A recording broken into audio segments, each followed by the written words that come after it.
दुनिया का कितना ही अमीर बाप हो, कितना ही बड़ा मौलवी हो, कितना ही बड़ा सरपंच और चौधरी हो, अगर उसने अपनी बेटी की मर्जी के खिलाफ उसकी शादी किसी दूसरी जगह कर दी तो इस शादी का कोई एतबार नहीं है शरीयत के अंदर। मसलन हम जहां करना चाह रहे हैं शादी, मेरी बेटी वहां तैयार नहीं है, मेरी बेटी जहां शादी करना चाह रही है वहां हम नहीं चाहते कि वो शादी करे। हमने अपनी पसंद का लड़का लाकर उसका निकाह करा दिया और बेटी मजबूर होकर उसके साथ निकाह करती है, लेकिन वो काजी से ये कहती है, काजी साहब निकाह पढ़ाने वाले से कहती है, मौलाना साहब ये निकाह मेरी मर्जी के खिलाफ मेरे बाप ने जो लड़का लाकर रख दिया है ये दिल से मुझे पसंद नहीं है, काजी साहब निकाह नहीं पढ़ाएंगे और अगर पढ़ा देते हैं तो उसके निकाह की कोई हैसियत नहीं है। एक औरत, एक सहाबिया अल्लाह के नबी के पास आई और कहती, अल्लाह के रसूल मेरे बाप ने मेरा निकाह ऐसी जगह कर दिया है जो लड़का मुझे पसंद नहीं है। अल्लाह के रसूल ने निकाह हो जाने के बाद भी उस लड़की से कहा, अगर वो तुम्हें पसंद नहीं और इसके बावजूद तुम्हारे बाप ने तुम्हारी शादी कर दी है तो तुझे इख्तियार है, तू चाहे तो उस लड़के के साथ रहे या तू चाहे तो मैं निकाह तेरा फिस्क कर देता हूं। लड़के के तलाक देने की जरूरत नहीं है, निकाह फिस्क कर देता हूं। एक इद्दत गुजारेगी हैज की, जिसका निकाह फिस्क होगा उसकी इद्दत 3 महीने नहीं है, सिर्फ एक हैज उसकी, एक पीरियड उसकी इद्दत है। तुम एक पीरियड, एक माहवारी, एक एमसी, बस ये पीरियड गुजारो और जैसे ही तुम्हारा महीना हो, महीना से खत्म होने के बाद ही तुम दूसरी शादी कर सकती हो अपने मनपसंद लड़के के साथ। लेकिन लड़की को शादी के लिए वली की सख्त जरूरत है, अपने बाप की, सरपरस्त की, मालिक की जरूरत है। लड़की, ये सच है कि लड़की की मर्जी के बगैर निकाह नहीं होगा, लेकिन यह भी सच है कि लड़की अपनी मर्जी से अकेले भी निकाह नहीं कर सकती है। उसको निकाह के लिए वली की इजाजत चाहिए और वली उसका बाप है। बाप अगर दिमागी तौर पर कमजोर है तो चचा है, चचा दिमागी तौर पर कमजोर है तो लड़की का भाई है, और लड़की का भाई भी नहीं तो कोई और जो उसका रिश्तेदार करीबी होगा उसकी इजाजत चाहिए। लेकिन जिस लड़की का कोई ना हो तो फिर काजी खुद वली बन सकता है। जैसे मौलाना जर्जीस अगर किसी का निकाह पढ़ा रहे हैं, लड़की का बाप भी नहीं है, लड़की का भाई भी नहीं है, लड़की का चचा भी नहीं है, तो फिर मौलाना जर्जीस खुद काजी, खुद वली बन सकते हैं और उस लड़की का वली बनकर निकाह करा सकते हैं। काजी वली बन सकता है। लेकिन कोई दूसरे गांव की लड़की अपने बाप का घर छोड़कर भागकर आपके गांव में रतनी में आ जाए तो रतनी का रहने वाला कोई बुढ़ा उस लड़की का बाप नहीं बन सकता है। होता है ऐसा, समझ रहे हैं ना। किसी दूसरे गांव की कोई लड़की भाग के रतनी में आ गई, रतनी के लड़के के साथ शादी करना चाहती है। अब उसके बाप ने कह दिया, तू भाग के गई है, मेरे घर में अगर कदम रखेगी तो हम टांगे काट देंगे तेरे, मरते दम तक तुझसे रिश्ता खत्म। अब वो लड़की वहां नहीं जाना चाह रही है। यहां एक बुढ़ा उठता है, हाजी है साहब, पान मुंह में खाते हैं, सऊदिया का रुमाल डाले हुए हैं। बेटा कोई बात नहीं, मैं तुम्हारा बाप बन जाता है। तेरे बाप बन जाने से रिश्ता जायज नहीं हो जाएगा। वो लड़की भाग कर आई है, न किसी के बाप के बन जाने से, न हाजी और नमाजी कोई मौलवी भी उसका बाप नहीं बन सकता है। मुंह बोले बाप की कोई हैसियत नहीं है शरीयत के अंदर।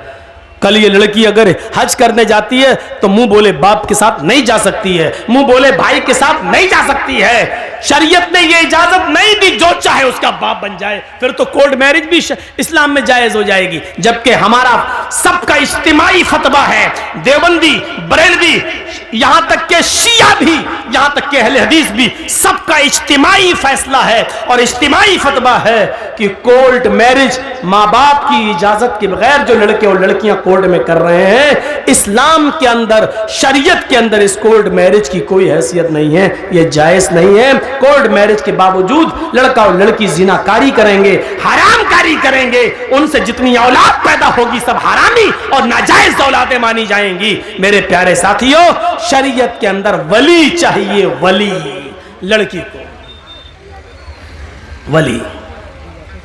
तो इतनी इज्जत दी है इस्लाम ने औरत को कि औरत अपनी मर्जी से पहले लड़की का निकाह होगा, इजाजत ली जाएगी, उसके बाद लड़के का निकाह होगा। अगर शादी के दिन ही लड़की मना कर दे कि हम नहीं करेंगे, लौटाओ इन चोरों को, भगाओ भगाओ इन डाकुओं को, ये लूटने आए हैं, नहीं करेंगे। मेरे भाइयों, हमें और आपको फैसला करना पड़ेगा। तो इतनी जिहालत थी अरब के अंदर, लेकिन इस्लाम ने इतनी इज्जत बख्शी है औरत को, जहां लड़कियों को जिंदा दफन कर दिया जाता था। आप देख रहे हैं हिंदू धर्म के अंदर क्या है। ब्रह्मा जी ने अपने मुंह से ब्राह्मण को पैदा किया, हाथों से छत्री को पैदा किया, रान से वैश्य को पैदा किया और पैरों से शूद्र को पैदा किया। शूद्र हरिजन पैरों से पैदा है ब्रह्मा जी के। आगे लिखा है कि अगर कोई ब्राह्मण किसी शूद्र की लड़की पर गलत नजर डाल दे, अगर किसी ब्राह्मण को किसी शूद्र की लड़की पसंद आ जाए तो शूद्र को चाहिए कि अपनी बेटी उस ब्राह्मण लड़के को दे दे। लेकिन अगर किसी शूद्र को किसी ब्राह्मण की लड़की पसंद आ जाए, अगर किसी शूद्र को किसी ब्राह्मण की बेटी पसंद आ जाए, तो राजा को चाहिए कि उस शूद्र को पकड़कर उसकी दोनों आंखें फोड़ दे। इन जिन आंखों से उसने ब्राह्मण की बेटी को देखा उसकी आंखें फोड़ दे। गौर करें आप, ब्राह्मण को अगर पसंद आ जाए तो शूद्र को अपनी बेटी दे देना चाहिए, लेकिन शूद्र को अगर ब्राह्मण की बेटी पसंद आ जाए तो राजा को चाहिए कि वो शूद्र की दोनों आंखें फोड़ दे। ये इज्जत है औरत की हिंदू धर्म में, देख लीजिए आप। और इस्लाम इसके बरक्स क्या कहता है कि लड़की की इजाजत के बगैर तुम निकाह तक नहीं कर सकते हो। आपने देखा है कि औरत का मकाम इस्लाम के अंदर क्या है, और मजीद देखना चाहते हो तो आओ मैं तुम्हें दिखाऊं एक औरत को क्या सम्मान दिया है। कभी हज करने गए हो? नहीं। अल्लाह ताला हम सबको तौफीक दे हज करने की। अल्लाह रब्बुल आलमीन उस मुकद्दस मकाम पर हम सबको पहुंचाए। जब आप जाएंगे या जो लोग गए हैं उनसे पूछिए, आप पहले उम्रा करेंगे, और उम्रा जब आप करेंगे तो जाते ही आप एहराम की हालत में पहले खाने काबा का तवाफ करेंगे, 7 चक्कर लगाएंगे। खाने काबा का तवाफ पूरा करने के बाद आप मकाम इब्राहिम के पास 2 रकात नमाज पढ़ेंगे। अगर वहां जगह न मिल सके भीड़ में तो पूरे खाने काबा में जहां आपको जगह मिले वहां 2 रकात आप नमाज पढ़िए। फिर आपको जो दुआ मांगना है मांगिए। उसके बाद आपको सफा और मरवा की सई करना पड़ेगी, सफा और मरवा का चक्कर लगाना पड़ेगा। आपको पहला चक्कर सफा से शुरू करना है, मरवा तक जाना है, मरवा से फिर लौट के आना है, सफा तक जाना है। आपको आने और जाने को मिलाकर 7 चक्कर लगाना है। जब सफा से मरवा की तरफ आप जाएंगे तो पहले आप नॉर्मल चाल चलेंगे, नॉर्मल, फिर हरी बत्ती लगी हुई है, ग्रीन सिग्नल। जब आप ग्रीन सिग्नल पे पहुंचेंगे तो वहां थोड़ा सा सीना तान कर, थोड़ा सा सीना तान कर, अकड़ कर ऐसे ऐसे आप दौड़ेंगे। बहुत तेज नहीं जैसे रन ले रहे हो क्रिकेट का, ऐसे नहीं, हल्का हल्का दौड़ेंगे और सीना थोड़ा सा ऐसे ऐसे ऐसे करते हुए आप हल्के हल्के दौड़, ऐसा लगे कि हाँ दौड़ रहे हैं, लेकिन स्पीड बहुत तेज नहीं, हल्की हल्की चाल से दौड़ते हुए आप जाएंगे। क्यों? आप फिर दूसरी हरी बत्ती लगी है, वहां आप फिर नॉर्मल चाल से शुरू करेंगे। फिर हरी बत्ती लगी है, फिर वहां आप सीना तानेंगे और अकड़ के चलेंगे। फिर मरवा से आते वक्त भी आप ऐसा ही करेंगे। इन मकामात पर जहां हल्का हल्का सीना तान कर दौड़ा जाता है, वहां हजरते हाजरा दौड़ी थी। जब उनके बेटे को पानी नहीं मिल रहा था, जमीन पर एड़ियां रगड़ रहे थे इस्माइल, मुंह में अंगूठा रखे चूस रहे थे, और हाजरा कह रही थी, अल्लाह मेरा बेटा प्यासा है, तेरा बंदा इब्राहिम इसको तेरे सुपुर्द करके गया है, मुझे और इस बच्चे को तेरे सुपुर्द करके गया है।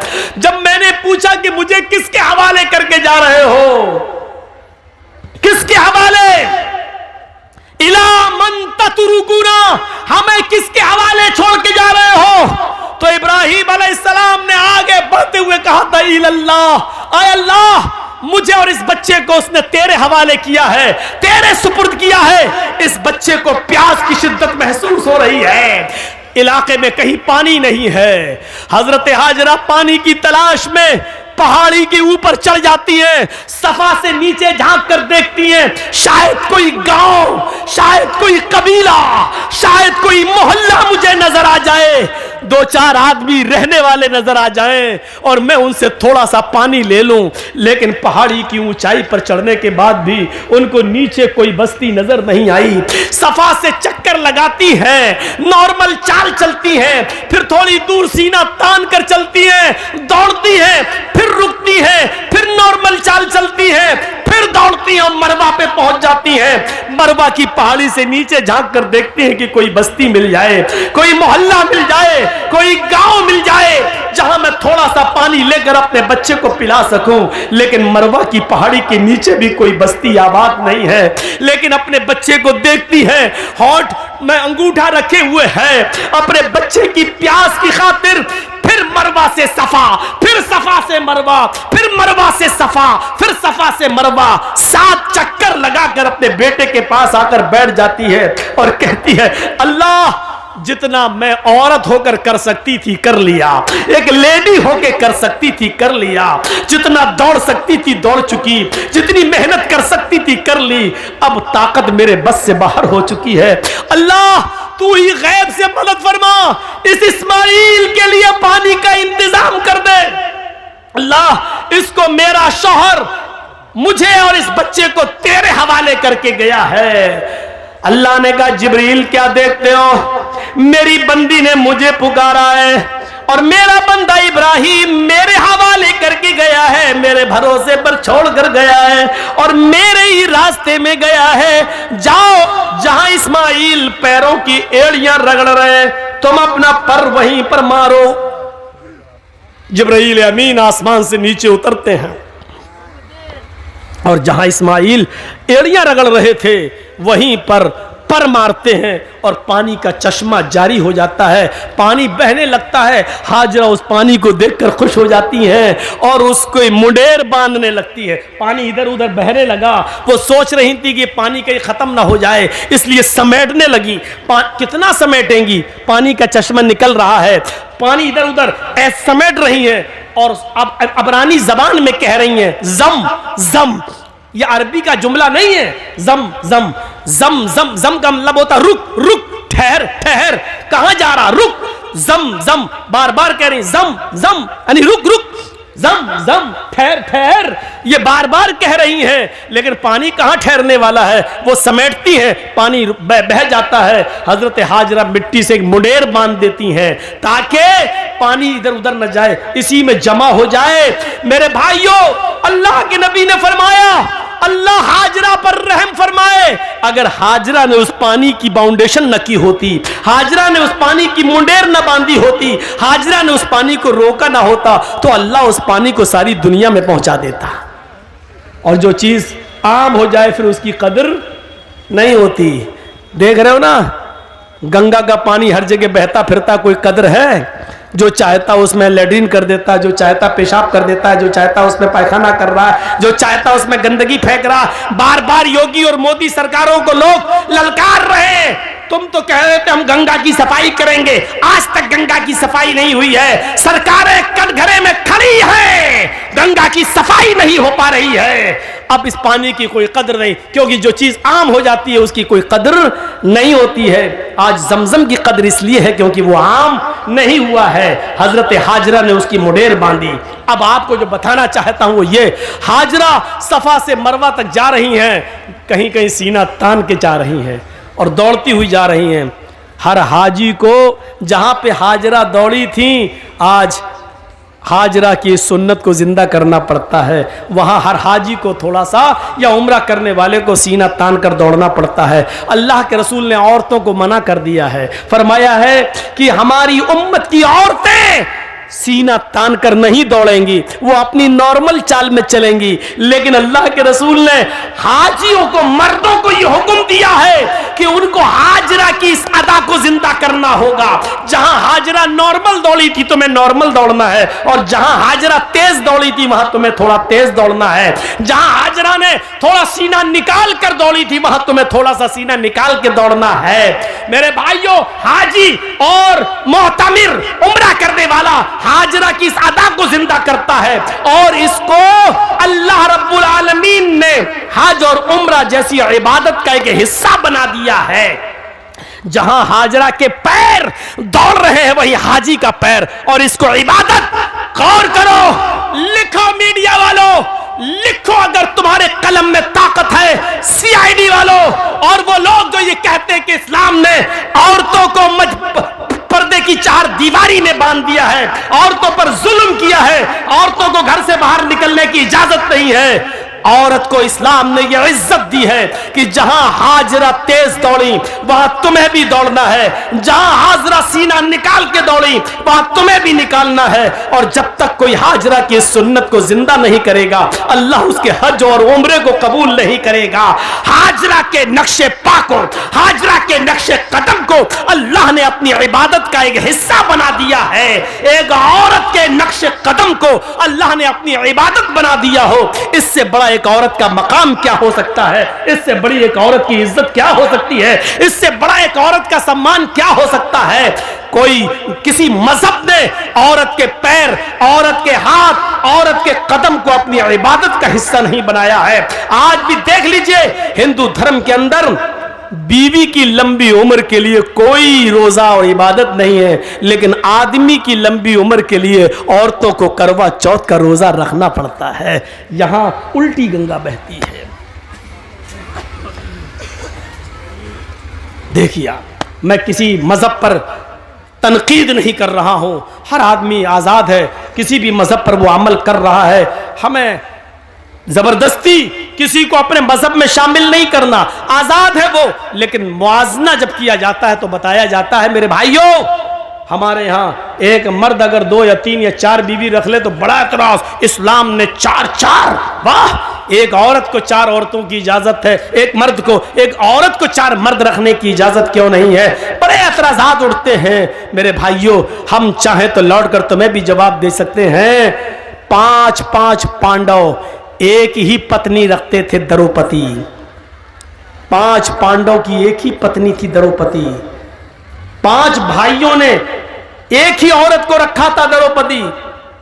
आप अंदाजा लगा सकते हैं, हमें वो लोग नसीहत करते हैं जो खुद शीशे के मकान में रहते हैं और हमारे पत्थर के मकान पर पत्थर, मजबूत मकान पर पत्थर मार के गिराना चाहते हैं। उनको ये नहीं मालूम कि तुम्हारा मकान शीशे का है। अगर इधर से जवाब में एक पत्थर हमने फेंक दिया है तो तुम्हारे मकान का हाल क्या होगा?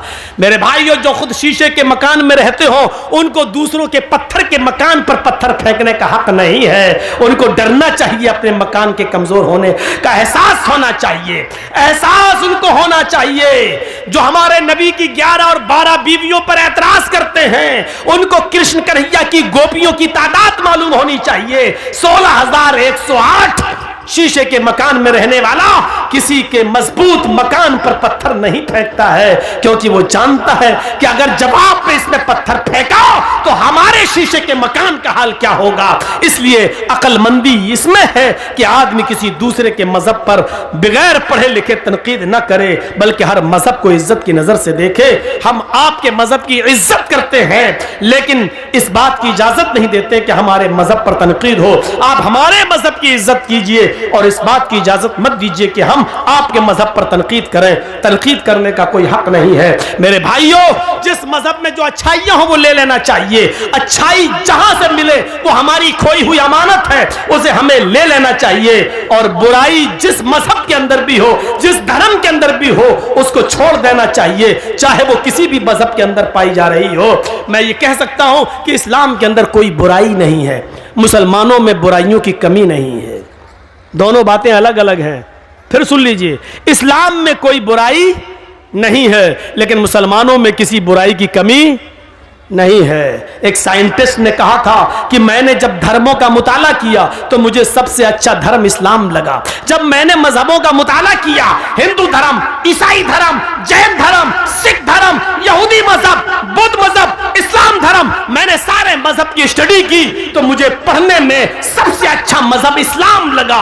लेकिन जब मैंने दुनिया घूम कर देखा और हर मजहब के मानने वालों का जायजा लिया, मैंने यहूदियों की बस्ती में यहूदियों को देखा, ईसाइयों की बस्ती में ईसाइयों को देखा, जैनियों की बस्ती में जैनियों को देखा, और हिंदुओं की बस्ती में हिंदुओं को देखा, बुद्धिस्टों की बस्तियों में बुद्धिस्टों को देखा, मुसलमानों की बस्ती में और मोहल्ले में मुसलमानों को देखा। मैंने हर बस्ती में हर मजहब के मानने वालों का जायजा लिया तो मुझे दुनिया की बिगड़ी हुई बदमाश बदकम्माश कौमों में सबसे ज्यादा बदतर और सबसे ज्यादा नालायक कौम मुसलमान नजर आई। हकीकत कड़वी मगर हक बजाने में उसने बात कही है। यह क्या बात है कि दूसरों की बुराई हमें सुनकर बड़ा मजा आता है, अगर हमारे अंदर भी कोई कमी है तो उसको सुनने की भी क्षमता हमारे अंदर होनी चाहिए। हम उस साइंटिस्ट की तारीफ करते हैं कि उसने हमारे मजहब को गलत नहीं कहा। हम उस साइंटिस्ट की तारीफ करते हैं कि कौमों का मुआयना करने के बाद सबसे ज्यादा कमी उसको अगर नजर आई तो मुसलमानों की नजर आई।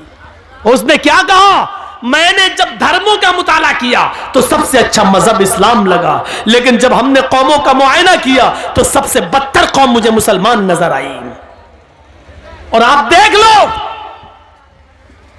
लो 30 करोड़ 35 करोड़ मुसलमान पूरे भारत में, 4 लाख से ज्यादा मदरसे पूरे भारत में, 4 लाख से ज्यादा पूरे भारत में मदरसे, 50 लाख से ज्यादा उलमा। एक लिस्ट दे रहा हूं आपको, गौर कीजिए। मुसलमान कितने? 30 से 35 करोड़। मदरसे कितने पूरे हिंदुस्तान में? 50 लाख, 4.5 लाख, 4 से 4.5 लाख। उलमा कितने? 50 लाख से ज्यादा। इतने मदरसे, इतने उलमा, इतनी बड़ी तादाद मुसलमानों की। मस्जिदें भी मेरे भाइयों मदरसों से कम नहीं, 5 से 6 लाख मस्जिदें पूरे हिंदुस्तान के अंदर, लेकिन नमाजियों की तादाद पर आप गौर करेंगे तो सिर्फ 2%। मस्जिदों में नमाज पढ़ने वालों की संख्या 2%, 100 में सिर्फ 2 आदमी, 2 मुसलमान। गौर कर रहे हैं? 30 से 35 करोड़ मुसलमान, 4 से 4.5 लाख मदरसे, 5 से 6 लाख मस्जिदें, 50 से 60 लाख उलमा। इतनी बड़ी तादाद के होने के बावजूद मस्जिदों में नमाज पढ़ने वालों का परसेंट 2%, जुमे में 5%, ईद और बकरीद रमजान में 10%, थोड़ा सा बढ़ जाते हैं। ईद और बकरीद में यह तादाद बढ़ के 15 और 20%। ये 80% कहां गए? और 5 वक्त होने वाली नमाज में 98% मुसलमान कहां? यह मुहासिबा कौन करेगा? यह हिसाब कौन करेगा? तुम अपने बच्चों से उनकी पढ़ाई लिखाई का हिसाब नहीं कर पाते हो, नमाज और रोजे का हिसाब क्या करोगे? अल्लाह के रसूल ने हिसाब किताब बताया था, जब तुम्हारा बच्चा 7 साल का हो तो नमाज पढ़ने का हुक्म दो। ना पढ़े कोई बात नहीं, कभी पढ़ेगा कभी छोड़ेगा, लेकिन 10 साल का हो तो मार मार के नमाज पढ़ने ले जाओ। अगर नहीं पढ़ता तो मारो। नबी ने तरीका बताया था, नमाज पढ़ने के लिए आदत डलवाई थी और 10 साल के बाद मारने का हुक्म दिया था। लेकिन जब बाप ही नमाज नहीं पढ़ता तो वो अपने बच्चे को क्या मारेगा? है? हम तसव्वुर करें, गुस्सा आता है। मैं ये नहीं कहूंगा कि गुस्सा नहीं आना चाहिए, गुस्सा जिंदों को आता है, मुर्दों को नहीं। गुस्सा जिंदों को आता है, मुर्दों को नहीं। मैं बिल्कुल नहीं कहूंगा कि तुम्हें गुस्सा नहीं आना चाहिए, गुस्सा आना चाहिए, लेकिन गुस्सा कब आना चाहिए? कब? जब कोई जय श्री राम का नारा लगाए तो उसके जवाब में तुम अल्लाहू अकबर का नहीं। गुस्सा तब आना चाहिए जब आप अपने बेटे के हाथ में शराब की बोतल देखें। गुस्सा तब आना चाहिए जब रात के 12 बजे आपकी जवान बेटी बिस्तर पर लिहाफ और रजाई के अंदर मोबाइल चला रही है और फेसबुक चला रही है, एंड्रॉइड मोबाइल इस्तेमाल कर रही है। आपको गुस्सा आना चाहिए। आपको गुस्सा आना चाहिए कि आपकी बीवी पूरे दिन बाजार में शॉपिंग करती रही और शाम को घर आई। आपको गुस्सा आना चाहिए कि बेपर्दगी के साथ वो घर से निकली तो किसकी इजाजत लेके गई। आपको गुस्सा आना चाहिए कि आपकी बेटी स्कूल जाती है तो किसके साथ जाती है और किसके साथ आती है। उसके आने और ले जाने के लिए कौन, आपने किसको मुतय्यन किया है। अकेले अगर जाती है या मोहल्ले की चंद सहेलियों के साथ जाती है तो आपको उन मोहल्ले और गांव की चंद सहेलियों पर एतबार कैसे है, क्योंकि सहेलियां एक दूसरे की सहेली होती है। तुम मेरी मत कहना, मैं तुम्हारी नहीं कहूंगी। तुम अपने बॉयफ्रेंड के साथ जाओ, हम अपने बॉयफ्रेंड के साथ जाते हैं और घर जब पहुंचेंगे तो हम लोग एक साथ हो लेंगे। तुम हमें फला जगह पे मिल जाना। आपने अपनी बेटी को गांव की चंद लड़कियों के साथ स्कूल जाने की इजाजत कैसे दे दी, और दे दी तो आपने उसका पीछा करके कभी देखा, कभी आपने पूछा कि स्कूल से ये लड़की कितने बजे गई, हमारे घर पे कब पहुंचती है। ये हिसाब किताब कौन करेगा। मुसलमानों, तुम हिसाब किताब करने वाली कौम हो। तुम बच्चों के लिए अगर बाप हो तो अपने बच्चों का हिसाब लो, शौहर हो तो अपनी बीवी का हिसाब लो, अगर भाई हो तो अपनी बहन का मुहासिबा करो। मुहासिबा जिंदे करते हैं, मुर्दों से हिसाब नहीं लिया जाता है। हिसाब जिंदों से तलब किया जाता है, मुर्दों से नहीं। तुम जिंदा कौम हो, हम तुमसे हिसाब ले सकते हैं। ये मदरसे में कितना चंदा हुआ है आपने दिया है, आप हिसाब लो मदरसा कमेटी से। मदरसे कमेटी के लोगों को बुरा नहीं मानना चाहिए, क्योंकि एक एक रुपया आपकी अमानत है, आपके बच्चों पर ही खर्च होगा। इसलिए हिसाब जिंदे लेते हैं, हिसाब जिंदे देते हैं।